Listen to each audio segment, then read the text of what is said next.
Good afternoon to all of you. When the Finance Minister and officials of the Ministry of Finance sat down to write the budget speech, what ought to have stared them in the face were the following facts.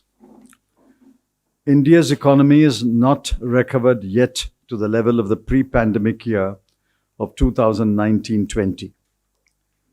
In the last 2 years, millions of jobs have been lost, some perhaps forever. Approximately 60 lakh MSMEs were closed down. In the 2 pandemic years, 84% of households have suffered a loss of income. Per capita income has declined from rupees 1,08,645 in 2019-20 to rupees 1,07,801 in 2021-22, or maybe even less.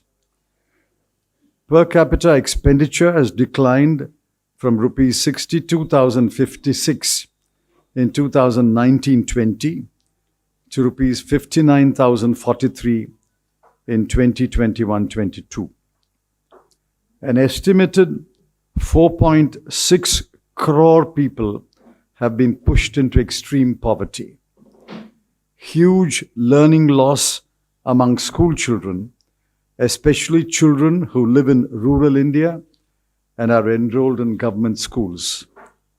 Malnutrition, stunting, and wasting among children has increased, and India's rank in the Global Hunger Index has fallen to 101 out of 116 countries.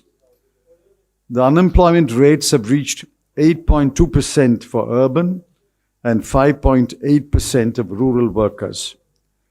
WPI inflation is estimated at 12% and CPI inflation at 5.3%. These are hard facts. The hard facts should have been there before the Finance Minister. After the budget was presented, we asked ourselves, what has the budget done to address any of these grave challenges? The blunt answer is nothing. This budget has done nothing to address any one of the challenges that I've outlined. The government behaves and acts as though it is on the right path and has delivered on the issues that matter to the common people.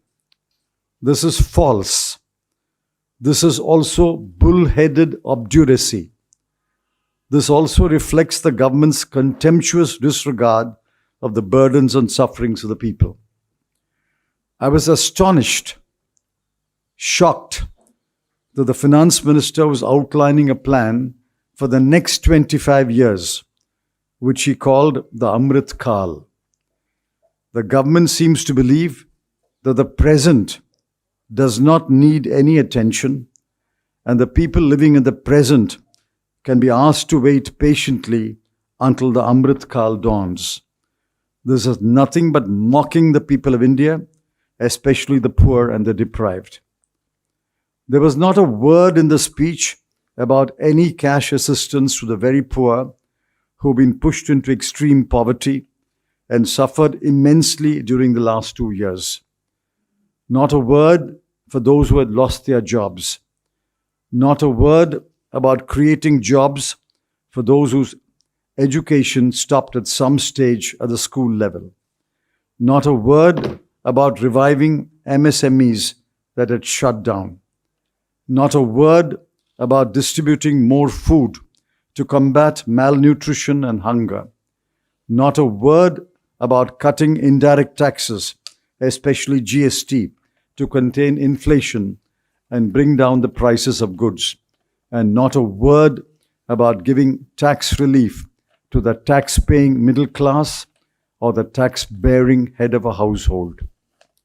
By any standard, today's budget speech was the most capitalist speech ever read by a finance minister. The FM has mastered the jargon of capitalist economics. Read her speech again. Count the number of times she used the words digital, portal, IT-based, paperless, database, ecosystem, global, Atmanirbhar. The word poor occurs only twice in paragraph 6